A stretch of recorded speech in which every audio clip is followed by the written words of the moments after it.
Assalamualaikum warahmatullahi wabarakatuh.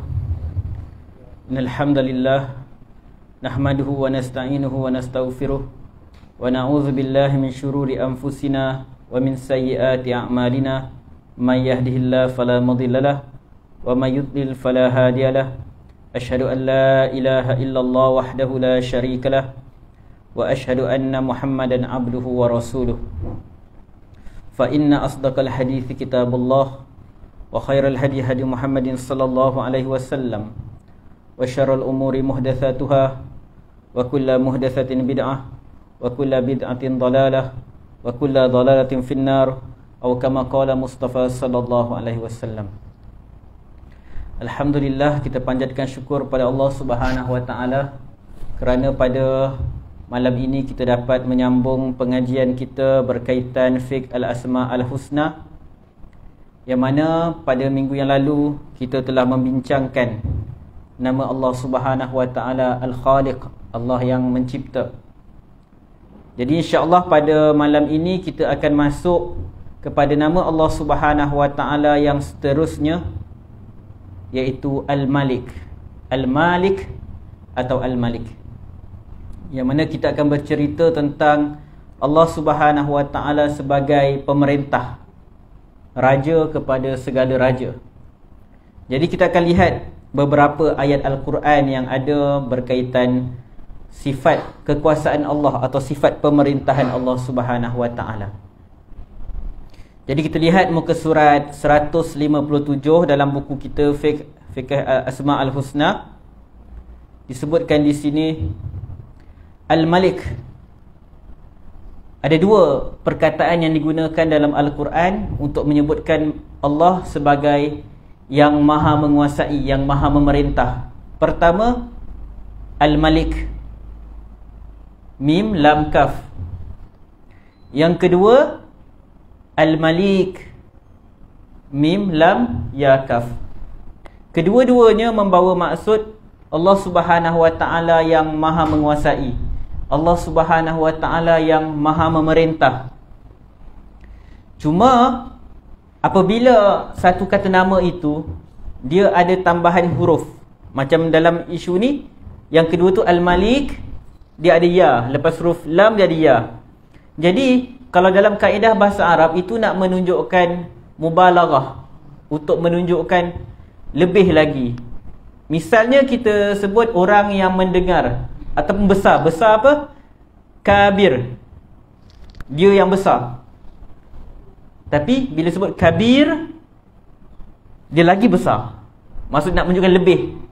Sama juga kalau kita kata, kalau isim fa'il atau kata pelaku untuk mendengar, sami'a yasma'u, sami'un. Sami'un, orang yang mendengar. Tapi orang yang mendengar juga kita boleh panggil Sami'. Jadi nama Allah, sifat Allah, nama Allah yang menunjukkan sifat Allah mendengar, dalam Al-Quran sebut nama Allah As-Sami', yang mendengar. Jadi apa beza dia Sami' dengan Sami'? Yang Sami' ni maksudnya pendengaran tu yang lebih hebat lagi lah, maksudnya dia lebih teliti pendengaran dia. Jadi begitu jugalah bila Al-Malik dengan Al-Malik, dia ada ya tu. Yang kedua tu menunjukkan mubalaghah, nak menunjukkan lagi hebat pemerintahan dia.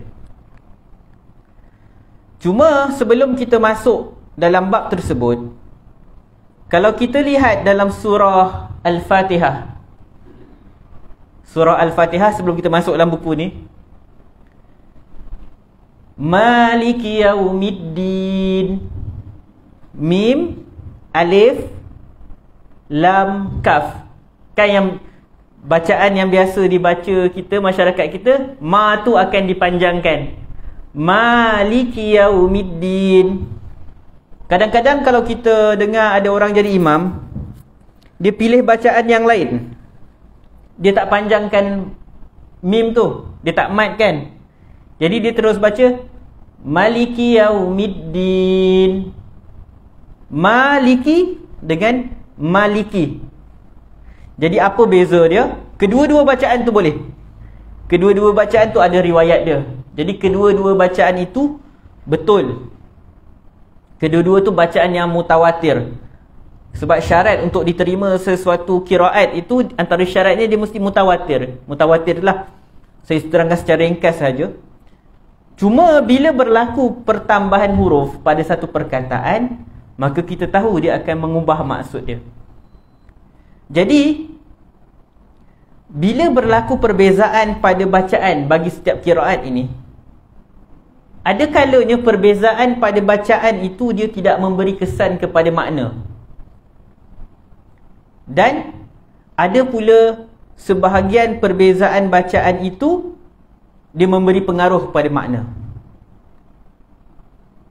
Jadi mungkin timbul persoalan kita. Jadi macam mana kalau satu ayat tu ada beberapa qiraat, antaranya Maliki Yaumiddin ni yang kita baca setiap hari dalam surah Al-Fatihah. Jadi kalau dia baca macam ni, maksud dia macam ni. Tapi kalau contoh yang baca Malik, mim dimatkan, dipanjangkan, maksud dia lain. Yang baca Maliki, lain maksud dia. Jadi disebutkan, para ulama sebutkan, walaupun ada perbezaan maksud pada satu perkataan tersebut, dia bukanlah satu maksud, dia tidak akan membawa kepada maksud yang saling bercanggah antara satu sama lain. Bahkan bila ada dua qiraat, dua cara bacaan yang mutawatir, yang sahih mutawatir, maka kedua-dua bacaan ini akan menghuraikan antara satu sama lain lah maksudnya. Jadi apa beza? Jadi bila kita dah kata bacaan untuk surah Al-Fatihah tu boleh Maliki Yaumiddin, ataupun boleh juga Maliki Yaumiddin, maka kedua-duanya membawa maksud yang berbeza. Bacaan yang kita baca biasa Malik, mim alif lam kaf, ia bermaksud pemilik. Pemilik. Jadi bila kita baca macam tu Maliki Yaumiddin, terjemahan yang tepat ialah dialah yang memiliki hari pembalasan. Sebab kita baca dengan dimatkan mim tu, Maliki Yaumiddin. Manakala bila kita tak matkan Maliki, macam huraian kita pada hari ini, sebab tu dalam bab kita hari ini kita hanya bincang Malik dengan Malik. Kita tak bincang tentang Malik. Sebab Malik dia dah maksud lain. Dia bukan bermaksud pemerintahan. Tadi kita sebut Malik bermaksud pemilik, yang memiliki. Jadi Maliki Yaumiddin, yang memiliki hari pembalasan, yang memiliki hari kiamat. Manakala Malik tak dimatkan mim lam kaf saja tanpa mat, dia bererti penguasa, pemerintah, raja. Dan itu yang kita nak bincangkan pada hari ini. Nama Allah Subhanahu Wa Taala Malik. Jadi saya sekadar mulakan dengan surah Al-Fatihah tadi supaya untuk kita nampak macam mana dalam Al-Quran dia ada qiraat yang berbeza. Kadang-kadang kita tiba-tiba terdengar imam baca lain, salah imam ni. Bukan. Bukan macam tu. Sebab selagi mana bacaan tu sahih mutawatir, maka diterima. Jadi cuma kita tak nak bincangkan terlalu detail lah tentang bab tersebut. Nanti insya-Allah kita akan masuk nanti bab ni. Jadi kita masuk pada buku kita Al-Malik dan Al-Malik. Jadi dalam buku ni dia terjemahkan yang maha menguasai. Boleh terjemah yang maha menguasai, boleh juga kita terjemah sebagai yang maha memerintah. Dia bolehlah. Yang penting dia nak menunjukkan bahawa Allah Subhanahu Wa Taala yang memerintah alam ni, yang menguasai alam ni. Disebutkan di sini nama Al-Malik disebutkan dalam Al-Quran Al-Karim pada 5 tempat. Jadi nama Allah Al-Malik tanpa ya disebutkan 5 tempat. Antaranya dalam surah Al-Hasyr ayat yang ke-23. Surah Al-Hasyr ayat 23. Kita baca ayat dia yang penuh. A'udzu billahi minasyaitonir rajim. Huwallahu allazi la ilaha illa huwal malikul quddusus salamul mu'minul muhaiminul azizul jabbar. Al-muhaiminul azizul jabbarul mutakabbir. Subhanallahi amma yushrikun.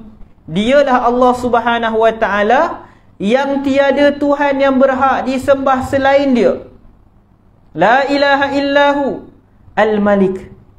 Dialah yang maha menguasai sekalian alam, yang maha memerintah sekalian alam. Al-Quddus, yang maha suci. As-Salam, yang maha selamat sejahtera. Al-Mu'min, yang maha memberikan keamanan. Al-Muhaimin, yang maha mengawasi. Al-Aziz, yang maha kuasa. Al-Jabbar, yang maha kuat. Al-Mutakabbir. Al-Mutakabbir ni terjemahan dia susah sikit. Mutakabbir ni literal dia yang maha sombong. Literal dia. Sebab tu di sini disebut dalam, kalau terjemahan Abdullah Basmah, yang melengkapi segala kebesarannya. Sebab tak dapat nak terjemahkan sebab kita sebut terjemah yang maha sombong tu macam tak kena. Sebab sombong tu dia bawa maksud negatif kalau pada bahasa kita lah. Tapi nak menunjukkan Allah yang maha besar lah. Tak ada lagi yang lebih hebat daripada dia. Jadi dalam ayat ni dibawakan beberapa nama Allah Subhanahu wa ta'ala yang insya-Allah kita akan nanti bila sampai masanya kita akan huraikan. Al-Muhaimin tu apa, Al-Quddus tu apa. Jadi bila disebutkan ni, tidak ada Tuhan yang berhak disembah selain Dia. Dialah yang maha memerintah. Jadi kita menyembah Allah Subhanahu wa ta'ala dan kita memperakui bahawa antara sifat Allah Subhanahu wa ta'ala ialah Dia memerintah. Memerintah seluruh alam. Tidak ada pemerintahan yang lebih hebat daripada pemerintahan Allah Subhanahu wa ta'ala.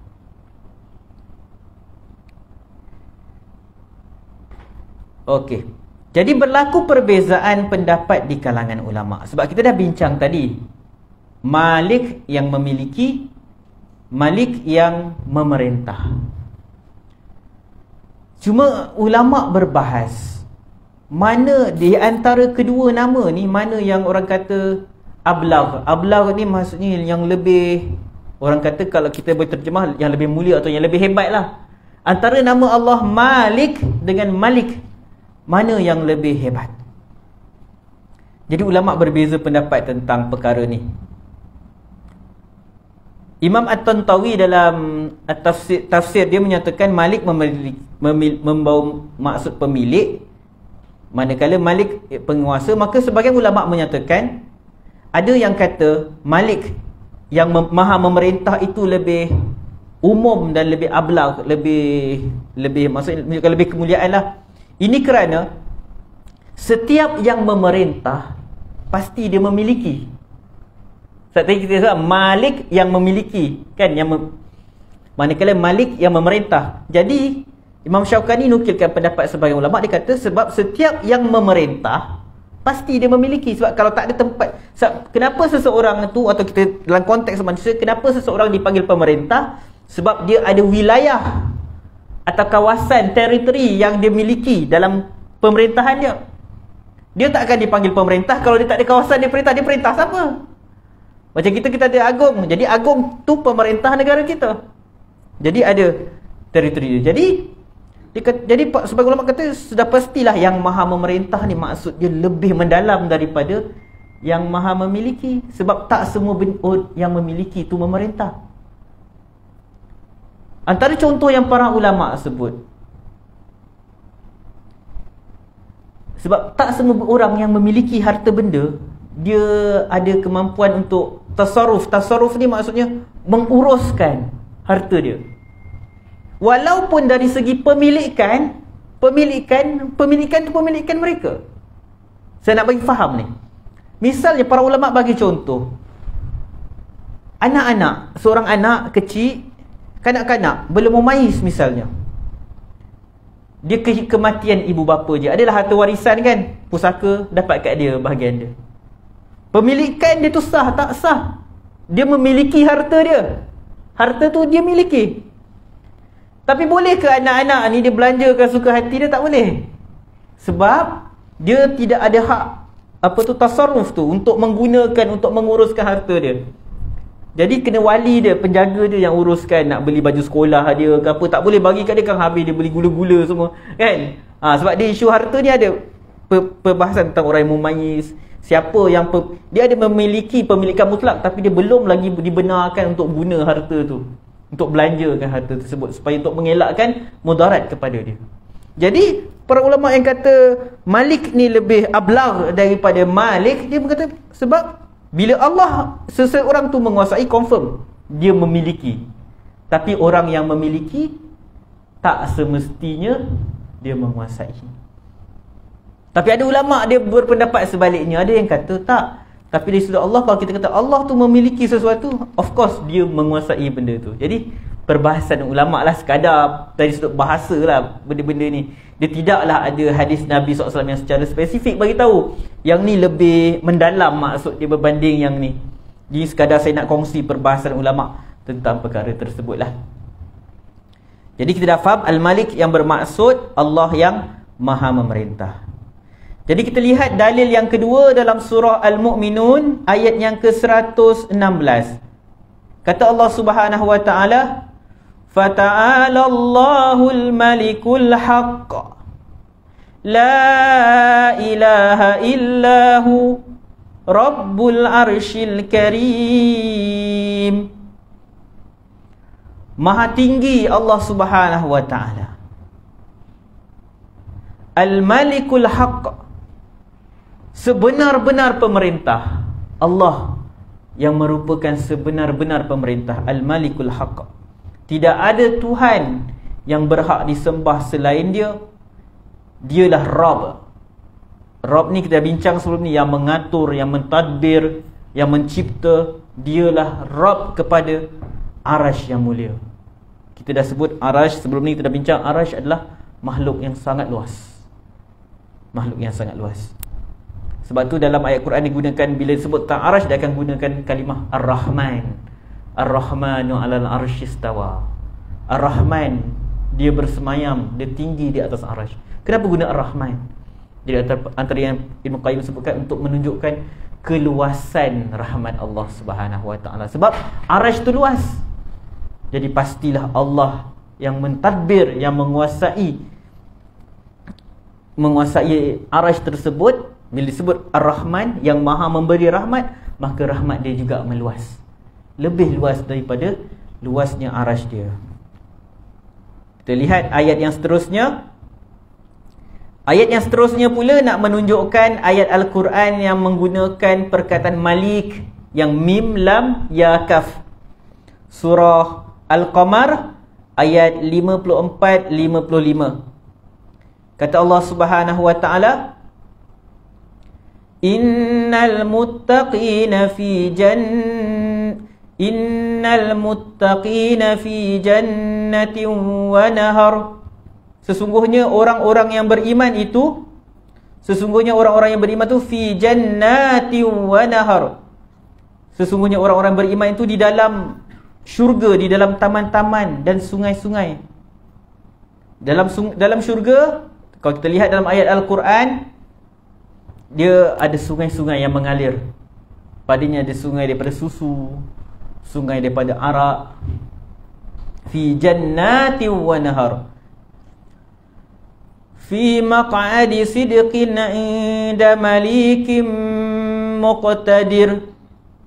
Di tempat duduknya, tempat tinggalnya. Fi maq'adi sidqin, di tempat yang bahagia. Inda malikin, di sisi Tuhan yang Maha Memerintah lagi Maha Menguasai. Jadi di sini digunakan nama Allah Malik. Malik. Jadi kita dah sebutkan tadi, Malik ni dia menunjukkan kepada mubalaghah lebih lagi. Jadi kita lihat ayat yang seterusnya. Disebut sini, jadi disebutkan oleh penulis, dua nama ini menunjukkan bahawa Allah Subhanahu wa taala adalah pemilik kepada kekuasaan, pemilik kepada pemerintahan, iaitu yang menguasai segala sesuatu, iaitu yang memerintah segala sesuatu, yang mengatur di dalamnya tanpa ada yang menghalang, atau tidak ada siapa yang boleh hentikan apa yang Allah Subhanahu wa taala mahu lakukan. Jadi Allah adalah pemerintah yang hakiki, pemerintah yang mutlak, Dan Allah adalah pemerintah yang mampu untuk menjalankan urus tadbirnya. Kenapa ada sebahagian ulama' dia kata dia mempunyai pendapat yang kata Malik tadi yang memiliki itu lebih mendalam daripada Malik? Sebab ada sebahagian ulama' dia kata tak semestinya seseorang pemerintah yang menguasai satu tempat dia mempunyai kuasa mutlak. Kita boleh tengok macam mana kadang-kadang kalau zaman dulu empayar-empayar yang besar, dia memiliki wilayah yang luas. Tapi disebabkan luasnya wilayah dia, kadang-kadang ada wilayah yang out of control. Dia tak dapat kawal wilayah tersebut. Walaupun dinamakan wilayah tu di bawah penguasaan dia, tapi wilayah tu dari segi tasarruf, daripada segi pengurusan, pentadbiran dah dia macam out of control. Dia tak dapat nak kontrol wilayah tersebut. Jadi bukan seperti Allah Subhanahu Wa Taala, dia ada pemerintahan yang mutlak, dia memiliki wilayah, dia memiliki alam ini, dan dia juga menguasai alam ni. Jadi bila kita kata Al-Malik menunjukkan sifat kekuasaan Allah, maka dia menunjukkan kepada 3 perkara. Kata penulis, dia menunjukkan 3 perkara. Pertama, ditetapkan sifat kekuasaan atau sifat pemerintahan baginya, yang merupakan sifat-sifatnya yang agung, yang terdiri daripada kesempurnaan dan kekuatan, kemuliaan, kemampuan, keilmuan, pengawasan, pelaksanaan. Disebutkan sini pewujudan kehendak, tapi saya lebih suka terjemahan pelaksanaan apa yang dia mahu. Allah bila dia Malik, dia pemerintah, maka segala apa yang dia mahukan akan terjadi. Manusia pula, walaupun dia pemerintah, tetapi bukan semua perkara yang dia nak laksanakan terjadi. Dia mungkin merancang, dia nak urus wilayah kekuasaan dia macam itu dan ini.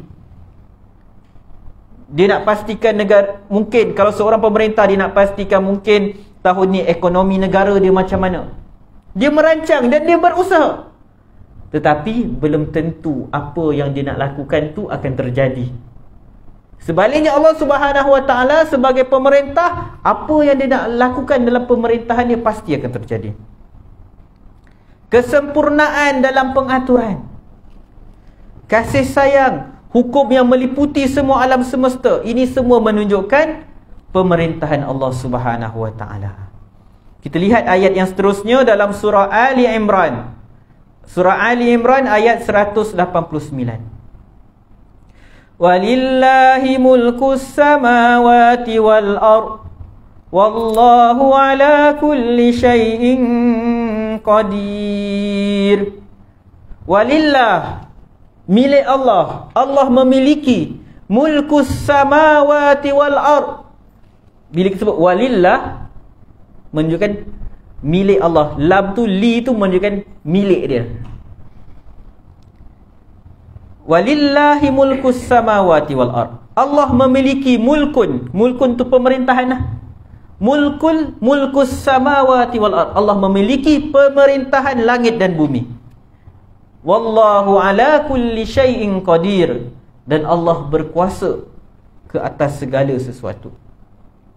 Jadi wilayah pemerintahan Allah Subhanahu Wa Taala sangat luas, daripada langit, bumi dan seluruh alam ini. Kita lihat ayat yang seterusnya, surah Al-Furqan ayat 26. Surah Al-Furqan ayat 26. Allah Subhanahu Wa Taala sebut, Al-mulku yawma idhinil haqqu lirrahman wa kana yawman 'alal kafirina 'asira. Pemerintahan pada hari ini. Hari apa? Yauma idzin tu maksudnya hari ini,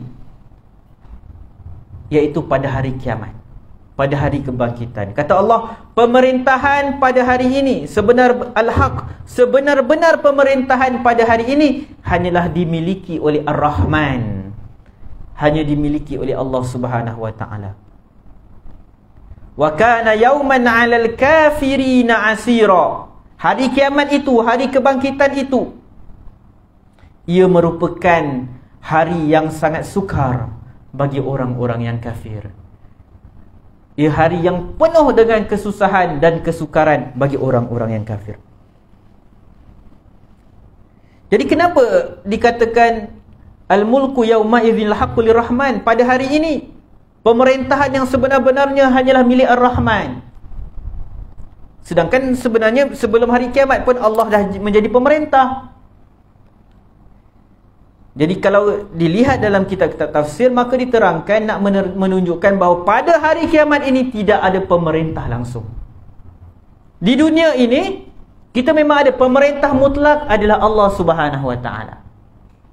Raja kepada segala raja ialah Allah Subhanahu Wa Taala. Tetapi dalam masa yang sama, Allah masih lagi dengan iradahnya, kehendaknya, dia mengizinkan ada raja manusia yang perintah wilayah ni, ada manusia yang perintah wilayah ni, ada pemerintah Malaysia, ada pemerintah Indonesia, ada pemerintah China, India dan semisalnya. Semua tu berlaku dengan izin Allah Subhanahu Wa Taala. Tetapi pada hari kiamat tidak ada langsung pemerintah. Tak ada manusia yang memerintah. Pada hari itu yang hanya memerintah ialah Allah Subhanahu Wa Taala. Yang hanya memerintah ialah Allah Subhanahu Wa Taala. Dan sama juga dalam ayat yang seterusnya dalam buku ni dibawakan surah Ghafir ayat yang ke-16. Kita lihat surah Ghafir ayat yang ke-16. Dia juga menceritakan tentang pemerintahan pada hari kebangkitan, pada hari manusia dikeluarkan daripada alam kubur. Yaumahum barizun la yakhfa 'ala Allahi minhum syai' limanil mulkul yawm lillahil wahidil qahhar. Yaumahum barizun. Pada hari itu, hari di mana mereka keluar. Keluar maksudnya apa? Keluar daripada kubur masing-masing. Barizun, bariz tu maksudnya jelas, nyata. Iaitu hari mereka keluar dengan jelas dan nyata dari kubur masing-masing. Tidak akan tersembunyi pada Allah sesuatu pun daripada keadaan mereka. Lalu pada hari tersebut, pada hari kebangkitan, pada hari semua manusia akan keluar daripada kubur masing-masing, Allah akan kata, limanil mulkul yaum. Siapa yang memerintah pada hari ini? Siapakah yang memiliki kerajaan? Siapakah yang memiliki pemerintahan pada hari ini? Pada hari ini manusia-manusia yang Allah bagikan sedikit kuasa pemerintahan ketika hidup di dunia, mereka akan sedar betapa ruginya mereka apabila mereka sombong dengan kuasa yang mereka ada. Raja-raja yang suka menekan rakyat-rakyatnya, yang akan menghukum sesiapa sahaja yang tidak bersetuju dengan tindakannya, maka pada hari ini mereka akan mendengar kata-kata Allah, limanil mulkul yaum. Siapa yang memiliki pemerintahan pada hari ini? Orang-orang yang sombong akan tertunduk. Selama ni ketika mereka memerintah di dunia, mereka menzalimi orang lain, mengambil hak rakyat dia, tidak menunaikan tanggungjawab sebagai pemimpin. Pada hari kebangkitan nanti mereka akan sedar kuasa pemerintahan yang mereka dapat hanyalah sedikit saja. Allah Subhanahu Wa Taala lah pemerintah yang mutlak.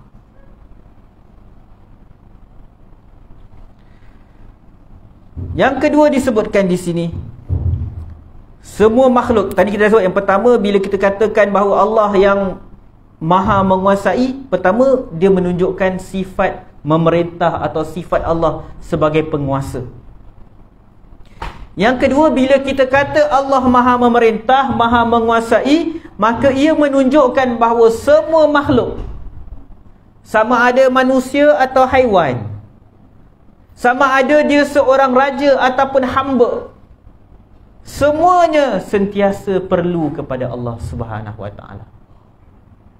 Itulah beza pemerintahan mutlak yang Allah miliki dengan pemerintahan yang terhad yang dimiliki oleh manusia. Mungkin ada satu tempat, satu wilayah diperintah oleh seorang raja yang hebat, tetapi belum tentu semua rakyat perlukan dia. Saya bagi satu contoh.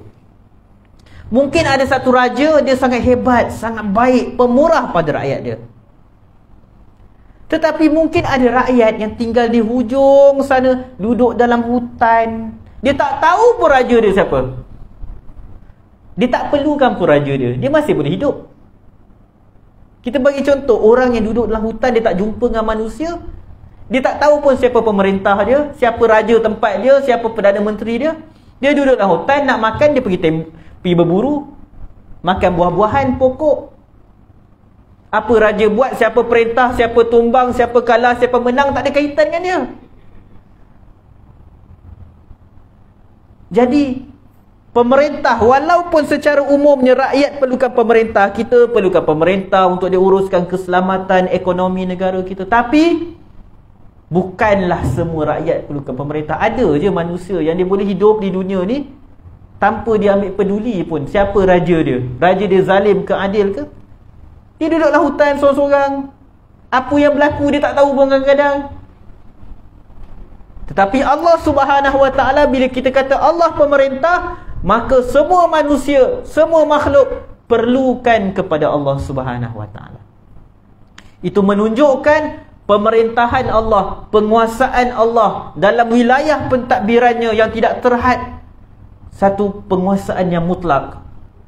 Tidak ada makhluk kecuali dia perlukan kepada Allah Subhanahu Wa Taala. Selalu memerlukan Allah dan meminta kepadanya dalam segala keperluan mereka. Penulis kata tidak ada satu pun makhluk yang dapat keluar daripada kekuasaannya, dan tidak ada satu makhluk pun yang tidak memerlukannya, sama ada dalam nak mewujudkan sesuatu, dalam bentuk bantuan, dalam bentuk mendapatkan manfaat atau maslahah, begitu juga menolak kemudaratan. Semua daripada kita sangat memerlukan Allah Subhanahu Wa Taala. Jadi kalaulah ada pemerintah dia rasa, akulah pemerintah yang paling adil, akulah pemerintah yang paling diperlukan rakyat aku, kalau aku tak ada habis ekonomi, nanti rakyat tak boleh hidup, dia kena ingat, tak semua rakyat perlukan dia. Tak semua rakyat perlukan dia. Maksudnya apa? Pemerintah yang zalim pun jangan sombong, pemerintah yang adil pun jangan sombong. Jangan sampai rasa bahawa rakyat semua bergantung kepada mereka. Jadi bila kita belajar tentang Allah sebagai Al-Malik yang maha memerintah, Sultanul Ulama Al-Ins Abdul Salam dalam kitabnya Syajaratul Ma'arif, dia menghuraikan macam mana kita bila kita faham Allah ni memerintah, macam mana kita nak berakhlak dengan keimanan kita bahawa Allah lah yang mempunyai pemerintahan yang mutlak. Pertama, pastinya kita tahu bahawa Allah lah yang memerintah, yang pemerintahan yang tidak ada siapa yang boleh tandingi pemerintahan dia. Yang kedua, ialah kita berusaha berakhlak mencontohi pemerintahan Allah. Maksudnya apa? Walaupun kita memang tidak akan dapat sama sekali pemerintahan kita jadi sehebat pemerintahan Allah, tetapi kita kena berusaha. Kalau Allah bagi kita kuasa, wilayah kekuasaan kepada kita, wilayah pentadbiran kepada kita, kita kena berusaha untuk mencontohi bagaimana Allah memerintah. Walaupun kita pasti tak akan sama dengan Allah. Allah memerintah alam ini dengan keadilan, maka kita kena contohi Allah dalam bab adil. Allah memerintah alam ini dengan dia membantu hamba-hambanya, maka begitu jugalah seorang pemerintah, seorang raja, Perdana Menteri, dia kena memudahkan urusan rakyat dia. Kita usaha. Kalau kita diberikan kuasa, kita kena usaha mencontohi pemerintahan Allah. Walaupun kita sedar kita tak dapat sampai ke tahap pemerintahan yang sempurna, yang mutlak sebagaimana pemerintahan Allah Subhanahu Wa Taala. Kita lihat ayat yang seterusnya dalam surah Az-Zukhruf ayat 85. Surah Az-Zukhruf ayat 85. Wa tabarakalladzi lahu mulkus samawati wal ardi wa ma bainahuma wa indahu ilmus sa'ati wa ilaihi turja'un. Dan maha tinggilah kebesaran Tuhan. Lahu mulkus samawati wal ard. Dialah yang memiliki pemerintahan di langit dan di bumi. Wa ma bainahuma, dan segala apa yang ada di antara keduanya. wa indahu ilmus sa'ah, dan dia memiliki ilmu berkaitan hari kiamat. Wa ilaihi turja'un, dan kepadanya lah kamu semua akan dikembalikan. Kita semua lepas mati pun kita masih perlukan Allah Subhanahu Wa Taala. Kita dengan raja tempat kita mungkin dia baik, tapi bila kita dah mati, kita dan dia tak ada hubungan dah. Raja kita mungkin zalim, dia seksa kita. Bila kita mati, kita tamatlah seksaan kita. Dia tak boleh buat apa-apa kat kita. Tetapi hubungan kita dengan Allah Subhanahu Wa Taala, kita sebagai hamba, dia raja, raja kepada segala raja, kita masih perlukan dia hatta selepas kita mati, hatta ketika di hari kiamat nanti kita perlukan kepada Allah Subhanahu Wa Taala. Kita lihat ayat yang seterusnya, surah Fatir ayat 15 hingga 17. Ya ayyuhan nasu antumul fuqara'u ila Allah wallahu huwal ghaniyul hamid. Wahai orang sekalian manusia, wahai semua manusia, antumul fuqara, kamu semua ni fakir. Fakir dalam konteks apa? Kamu semua fakir, kamu perlukan kepada Allah Subhanahu Wa Taala. Sebab tu bila kita kata semua manusia ni, semua makhluk sebenarnya fakir. Sebab bila kita melihat daripada sudut manusia dengan Allah, sekaya-kaya manusia, manusia paling kaya di dunia sekalipun, dia tetap perlukan Allah Subhanahu Wa Taala. Bahkan bukan itu sahaja, manusia yang paling kaya, raja yang paling hebat sekalipun, dia bukan sekadar perlukan Allah, bahkan dia perlukan orang-orang lain untuk membantu dia. Kita bagi contoh, misalnya kalau ada seorang raja yang sangat hebat, luas wilayah kekuasaannya, dia takluk negeri itu, dia takluk negara ni, dia kuasai negara-negara yang banyak, wilayah yang sangat luas, dia tetap perlukan orang lain.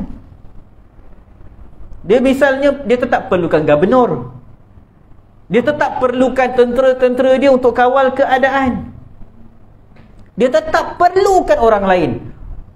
Walaupun daripada sudut hierarki kedudukan di dunia dia tinggi dan orang-orang tu bawah dia, tetapi orang yang berada di kedudukan tinggi tetap memerlukan orang yang di bawah dia.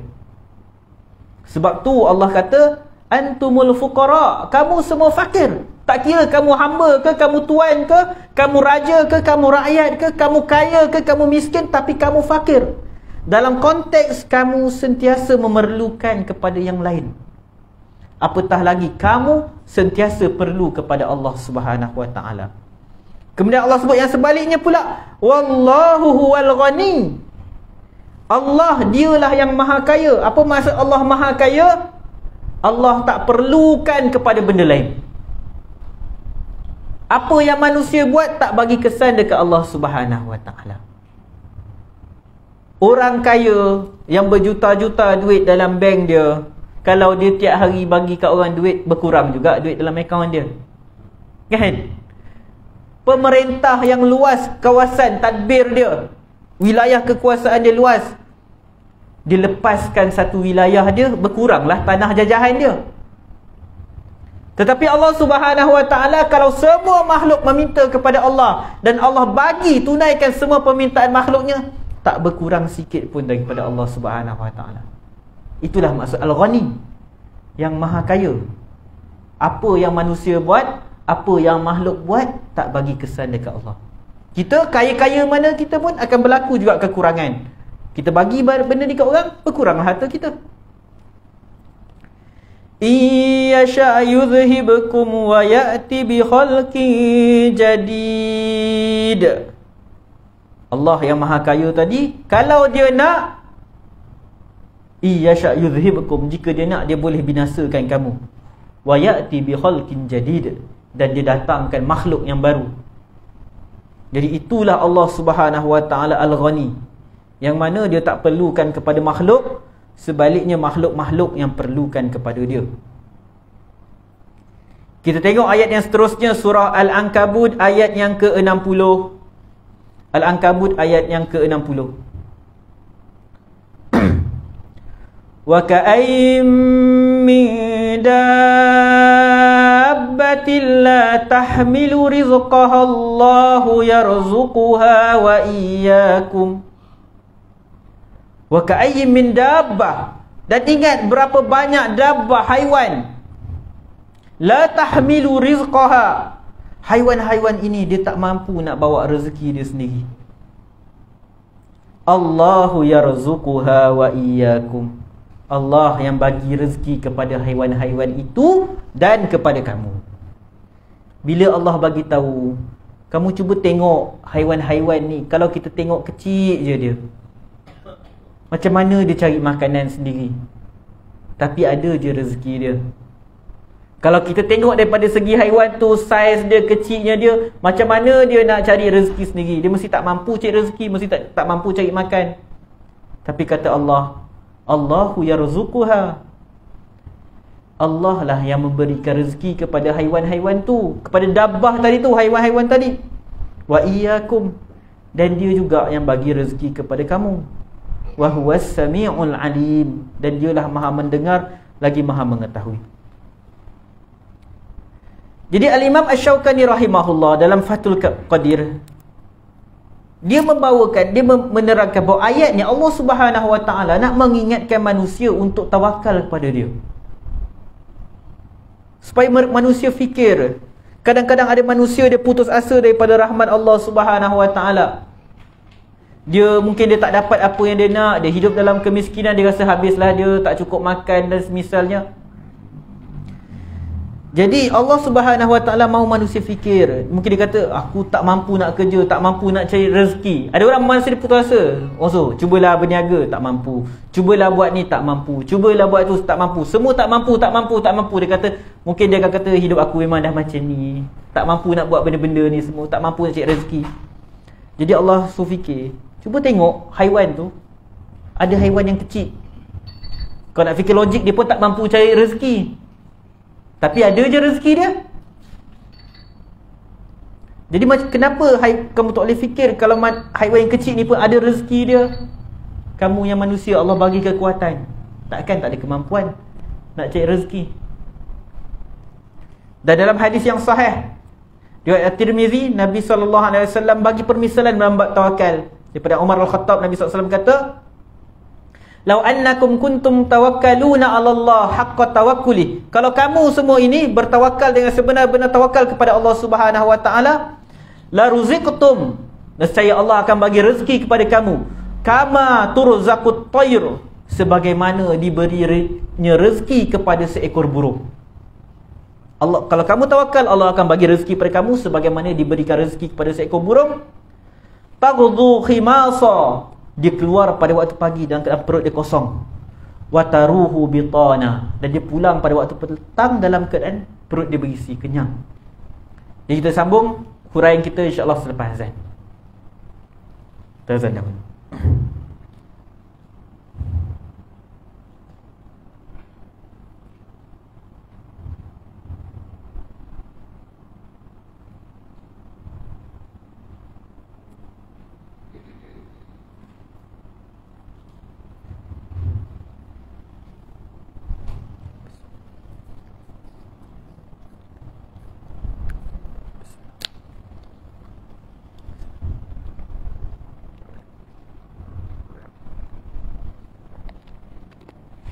Allahu Akbar.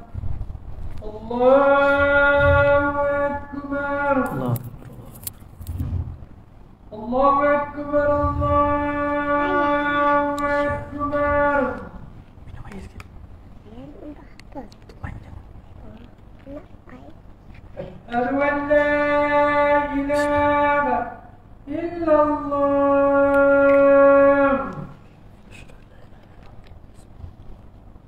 Asyhadu an la ilaha illallah.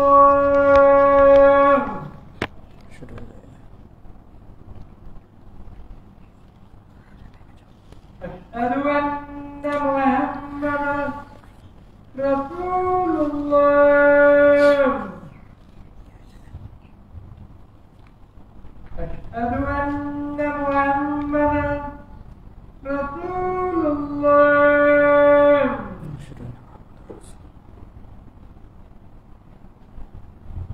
حي على الصلاة حي على الصلاة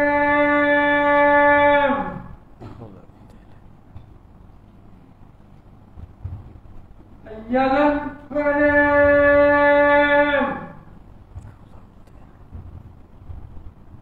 حي على الفلاح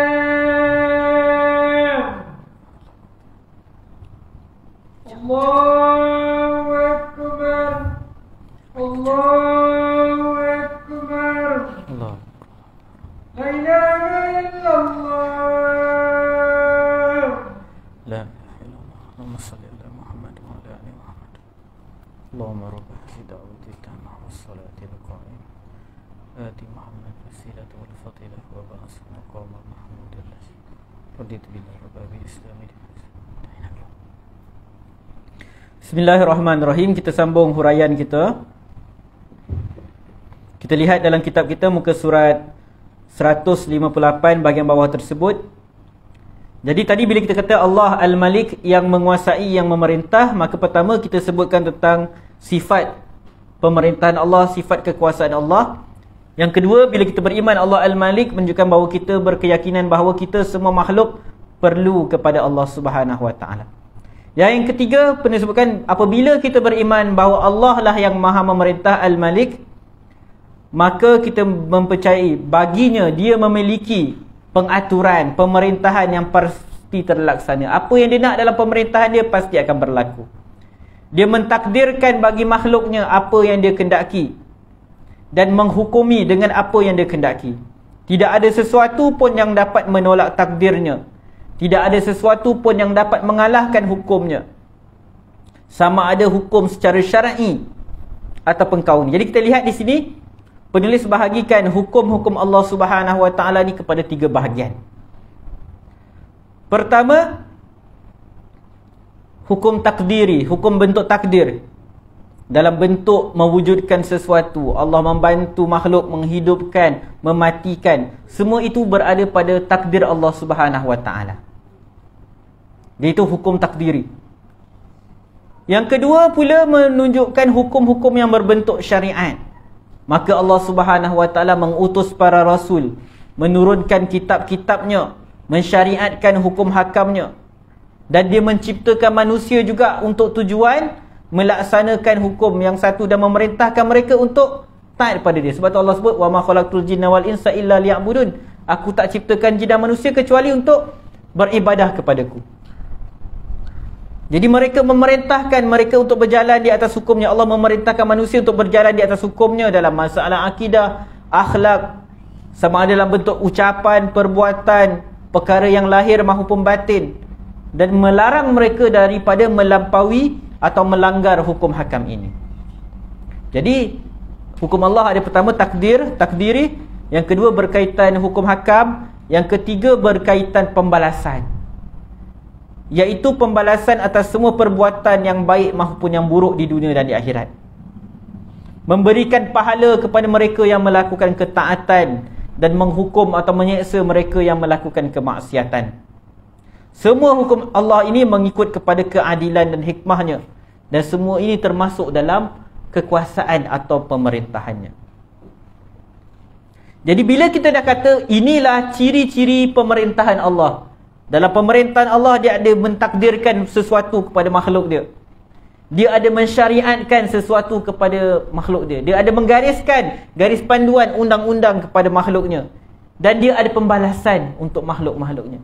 Jadi kalau kita ditakdirkan sebagai pemerintah, macam kita sebut tadi bahawa apabila kita beriman Allah yang maha memerintah, maka kita disuruh untuk berakhlak dengan nama ini. Antaranya kita cuba berusaha untuk pemerintahan kita selari dengan pemerintahan Allah. Jadi sebut tadi hukum takdiri, maksudnya Allah sebagai pemerintah, dia mentakdirkan, dia memberi bantuan kepada makhluk-makhluknya. Maka begitu juga bila kita jadi pemerintah, kita kena buat benda yang sama. Allah ada hukum syariat, jadi begitu juga kita sebagai pemerintah, kita kena ada undang-undang dalam negara kita. Kita kena letakkan kanun yang perlu dipatuhi oleh rakyat kita. Kena ada undang-undang. Dan bila ada undang-undang, Allah Subhanahu Wa Taala ada pembalasan, hukuman atau pengganjaran. Begitu jugalah kalau kita diberikan kekuasaan pemerintahan, kita sebagai sultan ke, kita sebagai Perdana Menteri ke, kita kena ada undang-undang, lalu kita akan hukum orang yang buat kesalahan. Dan kita bagi balasan atau ganjaran kepada rakyat yang baik. Ganjaran dalam pelbagai bentuk lah. Kalau dalam konteks zaman sekarang, kita bagi bonus ke dan semisalnya. Jadi itu maksud kita berakhlak dengan sifat Allah. Di kau tuan cari buku Syajaratul Ma'arif oleh Sultanul Ulama Al-Ins Abdul Salam, dihuraikan nama Allah dengan macam ni, macam mana kita nak berakhlak dengan nama-nama Allah. Jadi dalam konteks Al-Malik ni, kita kena usahakan pemerintahan kita selari dengan pemerintahan Allah Subhanahu Wa Taala. Di antara makna pemerintahan atau kekuasaannya adalah diturunkan kitab-kitabnya dan diutuskan para rasulnya, memberi hidayah kepada makhluknya, meluruskan orang yang tersesat, menegakkan hujah dan keterangan kepada orang yang menentang, meletakkan pahala dan hukuman pada tempatnya, dan menempatkan segala sesuatu pada posisinya. Allah dalam pemerintahannya, dalam kekuasaannya, dia letakkan satu benda sesuai pada tempat dia. Jadi begitu juga kita bila jadi pemerintah, jadi raja, jadi orang yang berkuasa, kita kena letak sesuatu kena pada tempat dia. Al-Imam Ibn Qayyim rahimahullah berkata, sesungguhnya hakikat pemerintahan atau kekuasaan itu sempurna dengan adanya pemberian, pencegahan, memuliakan, menghina, memberi pahala, menyeksa dan semisalnya. Jadi itulah pemerintahan Allah Subhanahu Wa Taala. Jadi kita nak akhiri malam ni dengan ayat yang terakhir daripada surah Ali Imran, ayat yang ke-26 sampai 27. Ayat ni sangat relevan dengan apa yang berlaku dalam situasi kita pada hari ni. Kan kita masyarakat Malaysia dalam seminggu dua ni kelang kabut. Baru tak ada Perdana Menteri, kita dah kelang kabut dah. Risau macam mana ni kalau hang parlimen kita ni. Kalau macam kat Belgium ke mana tak, negara tu sampai 500 hari hang parlimen. 500 hari, kita baru seminggu parlimen gantung, kita dah risau. Yelah, bila parlimen gantung, semua belanjawan, semua sangkut, semua tak boleh buat dasar-dasar baru. Habis ekonomi kita. Kat mana, Belgium ke apa? 500 hari tuan-tuan, 500 hari. Sebab semua tak ada dapat majoriti. Bayangkan macam mana negara dia. Jadi tuan-tuan, kita baru Perdana Menteri dah tak ada, baru parlimen tergantung, kita dah risau-risau lah. Kalau dengan pemerintah dalam konteks manusia yang kuasa dia pun terhad, pun kita dah risau. Macam mana kita dengan Allah? Kita tak risau ke hubungan kita dengan Allah terputus? Kita risau tak ada pemerintah negara kita dalam masa seminggu.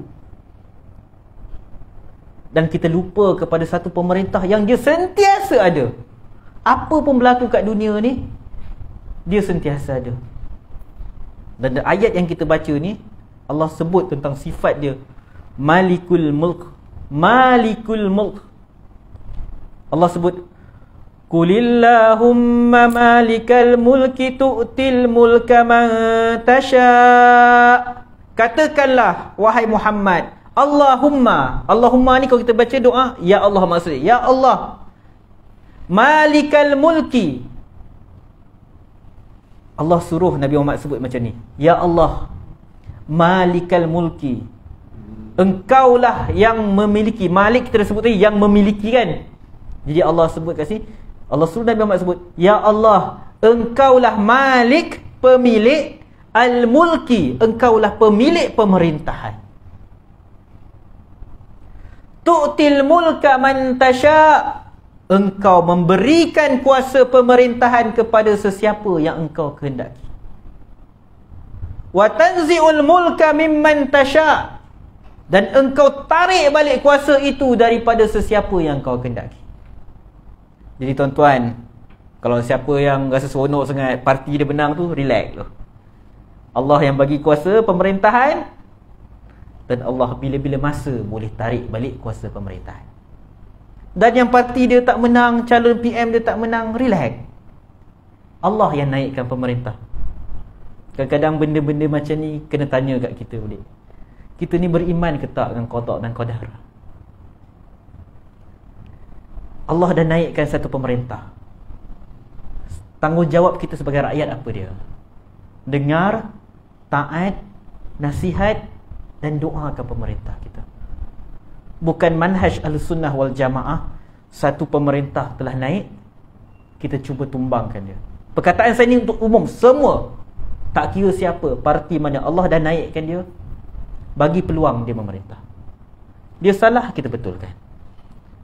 Kalau bila tiba satu masa yang kita nampak teruk sangat pemerintahan dia, menzalimi umat Islam, mafsadah yang sangat besar kepada negara kita, merosakkan akidah umat Islam, maka ketika itu kalau ada jalan, saya kata kalau ada jalan yang baik untuk turunkan dia, kita turunkan dia.